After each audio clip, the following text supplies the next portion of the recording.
Hi guys, and welcome to Semi-Location MMA. And as I mentioned to you guys, we're going to be meeting up with the one and only Joey, fighting out of Stepney. For some reason, we've got so many fighters coming out of Stepney nowadays, you know. Come on. Joey, tell us a bit about yourself. Hi everyone, my name's Joey Sussex. I'm born and bred in Stepney, Tower Hamlets boy. But I did spend most of my adult life in Brighton, where I've worked and trained and done things like that. I was thinking the accent, yeah, there was something different. Not really a Stepney accent. I do get that a lot. It's because I have lived away from London. When you live away from, when I would go to Brighton, they still think I talk like a Londoner. But when I come back to London, they're like, oh, you're half washed out. You know what I mean? So one thing, Joey, how long have you been doing boxing for? I started my journey at the age of 36. Unbeknownst to most people, they wouldn't even attempt to try getting into amateur boxing or anything like that. So 2 years ago, I'd done my first charity boxing fight. I did do Muay Thai for 2 years before that, so I was very physically fit and super, you know, up to date with all my fitness and stuff. I started 2 years ago for a charity fight.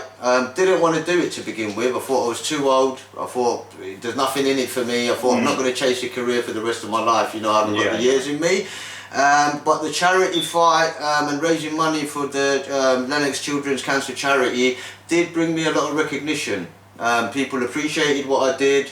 We raised, I think it was about £3,000 between a good few of us for the charity. But it was the recognition that got me, because I did do a lot of Muay Thai fighting, but you know, the audience and recognition wasn't as much as there. So when I started, when I done my first boxing fight, I was hooked. I was super fit anyway, but the boxing brought out a different level of my, you know, what I wanted to do and stuff, you know. Because I understand you had a recent fight not too long ago, I think roughly about a week ago, and I think that's there's been a buzz everywhere because in terms of the fight, I know it didn't go according to how you planned because a lot of things happen that shouldn't happen in a boxing law. That's right. Tell us a bit about that, because obviously I think that's a lot of people out there want to know. It's major on the internet right now, and my promotion, SmoothLife Promotions, has actually pushed for this to happen. We've brought the event and the situations that have arisen that day to the internet so everybody can see it, and the uproar has been amazing for me in support, because everyone that follows me and knows what I do, I dedicated myself 100%. I train 3 to 4 hours a day. I always train with people that are bigger and better than me. My confidence level going into any fight is always 110%. I never go into a fight less than anything to do with that. I was very upset and emotionally distressed over the loss. And that isn't because the guy's beating me. I'm as humble and as fair as anybody is. Anybody who can beat me, I know that I need to train harder now to beat that guy. That's always been my philosophy. Outwork them, you've got nothing to worry about. At the event, what then turned to expire, you know, come out as what's happened, is that there was an awful lot of cheating. This includes biting me 3 times on the shoulder. Oh, who was the guy? Related to Mike Tyson or something? Far from it, man. I did bring that example up, and it did do me favours bringing that example up. What happened was, so I was bitten 3 times during the fight. My leg was also pulled by the corner team when I was in his corner in round 1. I was also intentionally headbutted 3 times. Sometimes you can move around in boxing and accidentally your head clashes, and that's fine. That wasn't the case here. Got headbutted 3 times. And the referee didn't see that? Well, this is what this whole thing was about. I also was hit many times over the back of the head. Remember, we don't wear head guards, we're amateur, semi-professional level. So our safety is maximum. It should be at the maximum thing that the referee thinks about. I was totally ignored. All the appeals that I made to the referee was completely ignored. I was told to carry on. You're the champion, you just carry on, just get on with it. So you're the champion, so therefore it's okay to get headbutted, bitten and whatnot. Do you know what I mean? And I did point the finger at the opponent, but what's happened after I've launched all of these things to the internet was everybody now wants to know why the referees and why the organisation has allowed that to happen. Somebody who cheats in a fight, he's a cheater, you know, he doesn't deserve your respect, but he shouldn't be allowed to get away with it. 100%. And not only get away with it, then give me the loss over somebody who's cheated. So overall, they said they gave him the win basically, and just sort of. They gave him the win over a point, 1 point or 2 or something it was. Yeah, completely sabotaged my fight. What's your fighter's name? What, the opponent? Yeah, his name was Luke Latham. He's not known at all. A few people maybe know him, but he isn't on the circuit like that. He isn't known. Which promotion was it you're fighting for?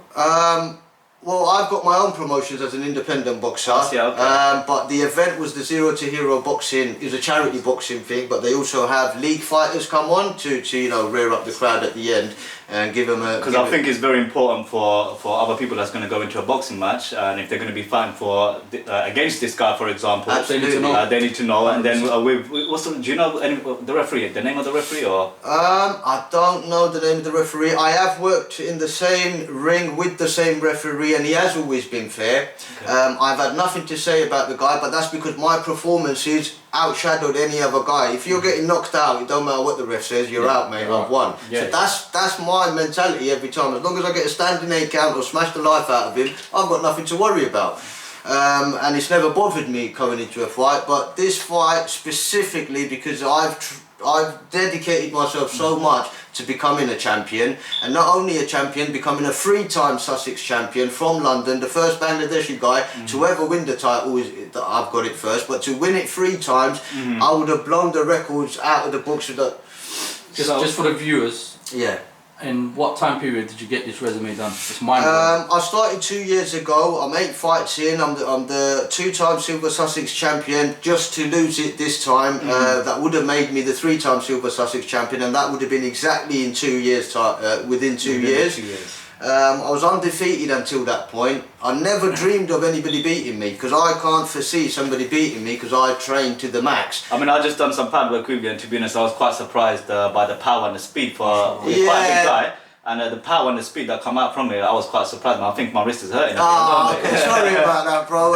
Just to let you know, that was just proper light work. That was nothing. If that's light work, then I don't want to know what light work is. And I've seen him in some of the sessions. That won't even warm up. I've done pads with you anyway. We've done a 4-minute pad together, remember? Do you know in what round he beat you? He beat me in round 1 and round 2. Round 1 and round 2. I'm going to try and see if I can see in that video. I've recorded the videos myself. I've got a content creator that always records the videos for me, just in case the event or whatever doesn't pull out the right videos. I posted all the videos straight away the next day. I said, right guys, I want everybody to see it yourself, make your own mind up. And then when I put the pressure on, because I believe it myself, so if the internet can see it and believe it, then we've got a case to push forward. So 100%. Me on my own could have never pushed the organisation to come to these agreements with me, because I've then put a dispute against it. So the dispute has then come round in my favour, only because the internet has pushed the organisation to give us an answer for it, and that they're not going to accept the cheating. Because if this organisation isn't trusted anymore, their show is going to be collapsed, and they're not going to have the fighters that they require for a fight. So what I think we'd do is, for you viewers out there, we're going to be putting up the video as well, so you'll be able to see it for yourself in terms of, when this guy tried, doing the Mike Tyson, so we say. And let us know what your thoughts are. And also we got a bit of a surprise today as well, talking in regards to fighters out of Stepney. So part 2, make sure you guys tune in. Thank you very much, guys. Brilliant, thank you. Listen, like location, I'm gonna come.